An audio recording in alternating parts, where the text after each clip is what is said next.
Ever wonder why some winters are icy and snowy while others are mild? The answer often starts thousands of miles away in the Pacific Ocean. This is where La Niña, a powerful climate pattern, is born. La Niña is the cool phase of the El Niño Southern Oscillation, or ENSO. Its counterpart is El Niño, the warm phase. During La Niña, strong trade winds push warm surface water westward, causing cold, deep water to rise near South America. This upwelling creates a vast patch of cooler-than-average water, which changes the atmosphere above it. The cooler ocean chills the air, making it denser and less likely to form clouds and storms. This shift alters the path of the jet stream, especially the Pacific jet stream, which often shifts northward and becomes wavier. That's why La Niña brings such different weather to different parts of the U.S. Understanding La Niña gives meteorologists a strong clue about the overall character of the upcoming winter. It won't predict the weather for a specific day, but it helps forecast if the season will be colder, snowier, warmer, or drier than average. By studying signals from the Pacific, meteorologists can prepare us for what's ahead. From the snowy mountains of the Northwest to the sunny coasts of Florida, La Niña's reach is vast. It's a powerful tool for anticipating what Mother Nature might have in store.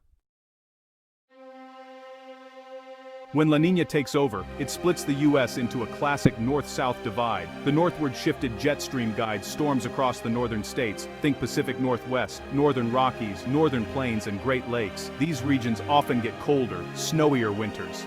Meanwhile, the southern half of the country is left drier and warmer, as the main storm track bypasses them. This pattern stretches from Southern California and Texas to Florida and the southeast, raising drought and wildfire risks. Imagine a garden hose aimed at the top of a plant. The north gets soaked, the south stays dry. This isn't just a minor inconvenience, it impacts water resources, agriculture, and even the ski industry. While local weather can still vary, La Niña stacks the deck for certain patterns. Knowing this helps everyone prepare, whether it's buying a snow shovel or conserving water. The north-south divide is one of La Niña's most reliable signatures. For snow lovers in the Pacific Northwest and Northern Rockies, La Niña is often great news. The jet stream pulls in cold, moist air from the Gulf of Alaska, slamming into the mountains and dumping heavy snow. Ski resorts in Washington, Oregon, Idaho, and Montana often celebrate deep snowpacks and long seasons. This cold, snowy pattern extends east to the northern plains, North Dakota, South Dakota, and Minnesota, where Arctic air plunges south. These states face persistent, bone-chilling cold, and frequent bursts of snow from fast-moving clipper systems. The Great Lakes region gets a boost from lake-effect snow, as frigid air picks up moisture and dumps it in heavy bands. Cities like Buffalo and Erie can be buried under feet of snow, while nearby towns see only flurries. For the northern tier, La Niña winters demand preparation, warm clothes, emergency kits, and ready snowplows. It's a winter wonderland for some, but also a season of real challenges. The cold isn't just inconvenient, it can be dangerous. While the north braces for snow, the southern U.S. faces a different La Niña winter. The jet stream shifts north, leaving the south in a dry, stable pattern. Southern California, Arizona, and New Mexico often see drier-than-average winters, worsening drought and shrinking reservoirs. This dry, warm trend stretches across Texas, the Gulf Coast, and into Florida and the southeast. Fewer storms mean less rain for crops and higher wildfire risks, especially as dry vegetation builds up. Florida enjoys sunny, mild days, but the lack of rain can lower water levels and increase brush fire danger. The consistency of this southern pattern is a hallmark of La Niña. More sunshine and less rain may seem pleasant, but the long-term consequences are serious for water, agriculture, and fire safety. Water managers, farmers, and firefighters all have to plan ahead. Nice weather isn't always good weather. A quiet winter can set the stage for bigger problems in spring. Between the snowy north and dry south lies the battleground of the Ohio Valley and Northeast. Here La Niña's effects are less predictable, as these regions sit on the edge of the shifted jet stream. A slight change in the jet stream's path can mean snow, cold rain, or even mild sunshine. This area is prone to dramatic swings: cold Arctic air from the north, milder air from the south, and big storms. Nor'easters can dump feet of snow, but a small shift can turn snow to sleet, freezing rain, or just rain. Ice storms are a real threat, coating everything in dangerous glaze and causing power outages. The Ohio Valley is especially known for mixed precipitation events during La Niña winters. This region is the true wildcard. One month can be frigid and snowy, the next mild and quiet. For meteorologists, it's a puzzle. For residents, it means being ready for anything. In a La Niña winter here, you might use a snow shovel, ice scraper, rain boots, and sunglasses, all in the same week. To see La Niña's power, look at history. The back-to-back La Niña winters of 2010, 2011, and 2011-2012 show its range. The first brought record snow to the northern U.S. Chicago's Groundhog Day blizzard dumped over 21 inches, and the northern plains endured relentless cold. The next year was mild in the east, but the Pacific Northwest and Alaska were buried in snow. Cordova, Alaska, saw over 18 feet. Meanwhile, Texas suffered one of its worst droughts, made worse by La Niña's dry pattern. Another big La Niña, in 1998-1999, followed a strong El Niño, swinging the climate pendulum. Washington state saw record snowfall, and Mount Baker ski area set a world record with 1,140 inches, 95 feet of snow. These events show La Niña's classic patterns: snowy northwest, dry south, volatile northeast. They also highlight the system's variability.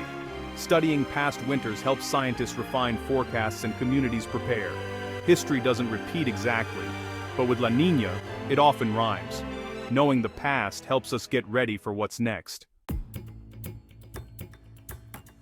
How do we know La Niña is coming, months before winter? Scientists at NOAA are always watching the Pacific. They monitor the Niño 3.4 region, a key area for the ENSO cycle. The main clue is sea surface temperature. If it drops at least 0.5 degrees Celsius below average and stays there for months, it's a sign. But it's not just about cold water. The atmosphere must respond too. Scientists look for stronger trade winds and changes in air pressure across the Pacific. Higher pressure near Tahiti and lower near Australia drive these winds. When both ocean and atmosphere are locked into this cool, windy pattern, La Niña is declared. This detection is a year-round effort. Data is constantly analyzed and fed into computer models. Forecasts predict the chance, strength, and duration of La Niña. This early warning system is invaluable. It gives everyone, from government agencies to farmers, a heads-up months in advance. With this information, communities can plan before the first snowflake falls. La Niña forecasting is all about staying one step ahead. Detecting La Niña relies on a high-tech network across the Pacific and in space. Satellites like the Jason series measure sea surface height, spotting subtle drops as cold water upwells. The TAO Triton array, about 70 anchored buoys, measures air and water temperatures, wind, and more, sending real-time data to scientists. Drifting buoys and ocean gliders fill in the gaps, collecting temperature and salinity data as they move. It's like having robotic explorers sending constant updates from the Pacific. All this data feeds into supercomputers running climate models, simulating how ocean and atmosphere will evolve. This is how La Niña forecasts are made, combining real-time observations with powerful simulations. The synergy of technology and science gives us a glimpse into future weather. It's a global effort to understand what's coming next. Why track a patch of cool water in the Pacific? Because La Niña forecasts are about preparedness, safety, and smart planning. For much of the U.S., La Niña has a direct impact on winter. Knowing it's coming lets agencies, businesses, and individuals plan ahead, moving from reactive to proactive. Water managers in the Southwest can start conservation early. Energy companies in the North can secure fuel.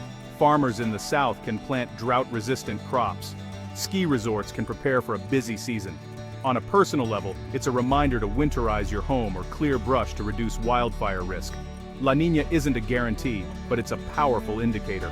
By watching the Pacific, we can better anticipate the coming winter's risks and opportunities. It's a reminder of how connected our world is, where ocean changes shape our daily lives. Staying informed about La Niña means staying one step ahead of the storm.